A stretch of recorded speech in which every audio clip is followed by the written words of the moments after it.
You're listening to Skeptoid. I'm Brian Dunning from Skeptoid.com. Listener feedback, Endgame.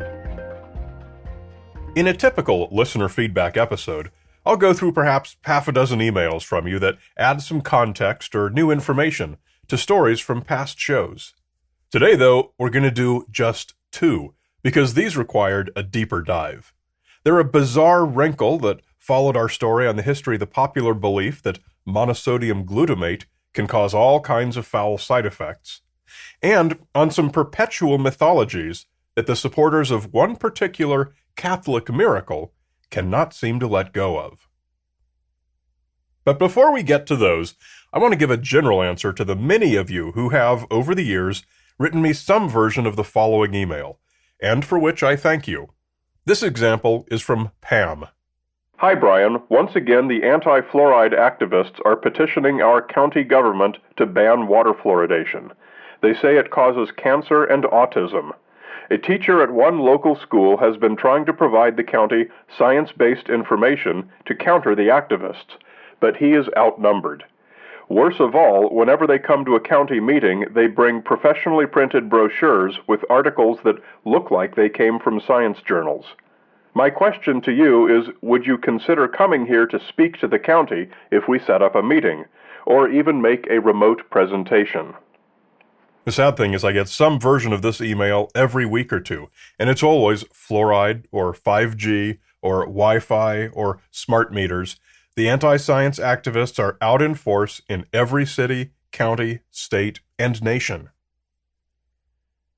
While I appreciate your confidence in my powers of persuasion, I have a better idea that could lay a much bigger footprint than I could by myself.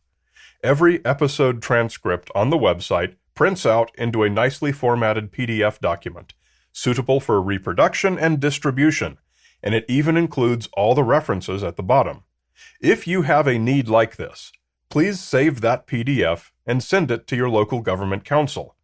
Read it at their next public comment meeting. Bring the references with you. What we need are thousands of locals in the community making a grassroots effort to promote science and fact, not just one guy. So now, on to our 2 bits of important feedback for this week. First, the letter that killed MSG. Episode number 706 was about the popular and totally false belief that the food additive monosodium glutamate causes a variety of unpleasant symptoms in some people. But the interesting part of the story was the history of how this belief arose. A nuanced story involving multiple attitudes and movements at a complex time in history. One of the triggers that made the belief mainstream was a 1968 letter written by the New England Journal of Medicine by a Chinese-American doctor named Robert Ho Man Kwok, and we gave an excerpt from his letter in the episode, a letter in which he detailed the ill effects he suffered whenever he ate Chinese food. Then, a popular article came out in the magazine of Colgate University in February 2019. It told how the author of an influential article debunking MSG syndrome as racist nonsense got a call from a guy named Dr. Howard Steele, since deceased, who claimed that he had written the Ho Man Kwok letter himself. It was all just a hoax. He even made up the name as a play on the words human croc. In fact, if you do any Googling about this subject, you are likely to learn that the Ho Man Kwok letter was a hoax. I received half a dozen emails to that effect after my episode came out, advising me that I better update it ASAP. However, this is not the final word. Only a few days after Colgate published their article about Dr. Steele's hoax, the podcast This American Life fact-checked it. Turns out Dr. Robert Ho Man Kwok, also since deceased, had been exactly who he said he had been in his letter to the editor, and that it was Dr. Steele's claim of having written it that was the real hoax. This American Life spoke with Dr. Ho Man Kwok's children, who confirmed that he had written the letter and had always been proud of it. They spoke to Steele's daughter, too, who described her dad as a hopeless prankster, and she didn't believe his authorship claim for a minute. So the Ho Man Kwok letter was indeed genuine. But the funny thing about this whole affair is that it makes no difference at all. What's significant is the impact that the letter had on the birth of the MSG mythology. Even if it had been hoaxed, it still had the same effect driving the myth. Thus, this update to the Skeptoid episode, while significant, is also simultaneously insignificant. Unfortunately, due to the fact that This American Life is an audio program, it carries little weight with Google's indexing algorithm, and thus the Internet's main source of information on this remains the Colgate article, which merely perpetuates Dr. Steele's false claim. As of this writing, they've added a brief disclaimer to it, but the entire article, largely false, still remains active. Okay, moving on to The Surgeon of Kalanda. Skeptoid number 247 was on the so-called Miracle of Kalanda, a 17th century case from the Catholic Church, which claimed the miraculous regrowth of a young beggar's supposedly amputated leg. Catholic devotees tend to be quite passionate when defending their church's claims against criticism, so I've gotten spirited feedback on this episode ever since. Miguel Juan Pellicero was a young beggar who bears all the signs of one who relied upon the popular, time-tested trick of winning sympathy from people on the street by appearing to be a hapless amputee, as was typically done by folding one leg up and binding it to his thigh. But early one morning, while he was still asleep, he was caught having both legs, and thinking quickly, basically shouted, "It's a miracle!" Pellicero had indeed shown up at the hospital with an injured leg some 2.5 years earlier, after spending 50 days walking there on foot, which gives us some guidance to speculate on how badly he was actually injured. The name of the doctor who treated him is said to have been Juan de Estanga. According to the miracle narrative, Estanga amputated the leg. After Pellicero's leg was restored, the church held a trial in order to provide the documentation proving this to be a miracle. The transcript of this trial survives today, and it is the primary source for the claim that Estanga amputated the leg. This claim has constituted the bulk of the email feedback I've received. Listener Charles gave me the following quote from Wikipedia, which appears in the article in response to some snippets from my original Skeptoid episode. However, according to the transcription of the canonical process, Dr. Juan de Estanga, practicer at the Hospital of Saragossa, was indeed interviewed, and he said under oath that the leg of Miguel Pellicero was really amputated. And the source for this is linked to the 1829 printing of the 1640 trial transcript. Given the weight of this evidence, and also linking to the same publication, listener Stephen wrote, "I believe the burden of disproving it is on the skeptic, given this info." Now, since this 130-page transcript of the trial is the single most important document to the story, of course I had read it carefully before doing my episode. Evidently these correspondents did not, nor did the Wikipedia editor.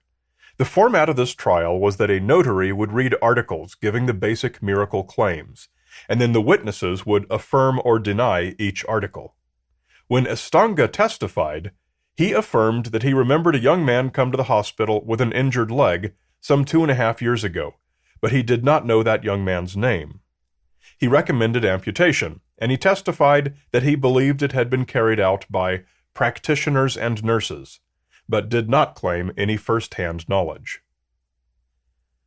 With regard to Miguel Juan Pellicero by name, Estanga testified knowing him as a young amputee with a wooden peg and a crutch, and that he had often come to the hospital, not for treatment, but to sit in the chapel. He did this in the evenings when they dimmed the lamps so that he could use the lamp oil as a balm. Estanga testified cautioning Pellicero that he shouldn't do that. Regarding having personally treated Pellicero, Estanga never said that. The closest he got was to affirm Article 13, which states that the young man whose leg had been amputated had been treated for several months by the hospital staff. When the second doctor, Diego Millaruelo, was interviewed, He affirmed an article that he had witnessed a leg being amputated about 2 years ago. Accurate translation of the 17th century Spanish text is crucial. For mine, I hired a translator in Spain who specialized in old documents, and I sent him photos of the actual pages I needed. By contrast, one apologetics forum, critical of my original episode, described their own process.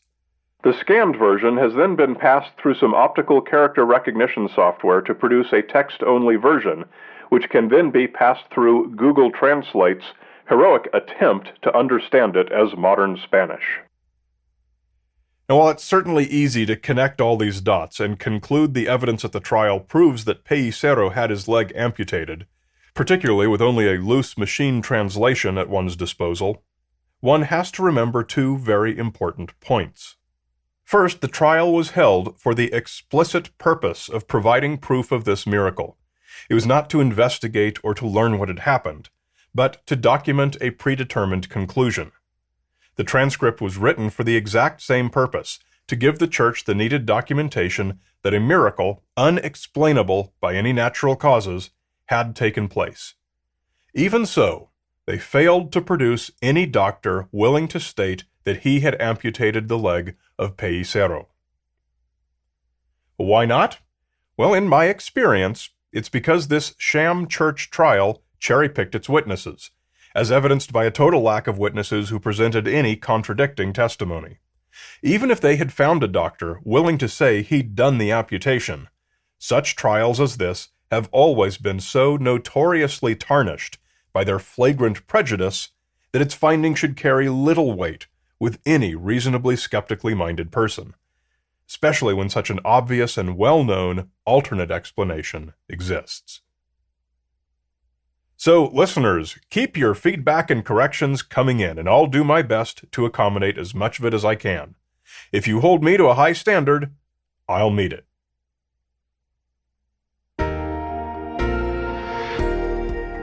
And what higher standard is there than that set by our premium supporters, such as Susan Gerbeck from Guerrilla Skepticism on Wikipedia, Willem Van Horn, Alastair Gilmore, and Daniel Keegan.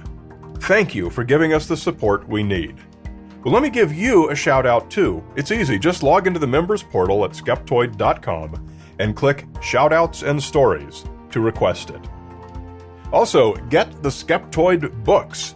They make great bathroom reading and they're awesome gifts for people who don't listen to podcasts. Get them in our online store at Skeptoid.com/store. And remember, Skeptoid is a 501c3 educational nonprofit. We depend on your monthly micropayments to keep this content available to all the people out there who need it. Join us in this mission. Just come to Skeptoid.com and click Go Premium. You're listening to Skeptoid, a listener-supported program. I'm Brian Dunning from Skeptoid.com.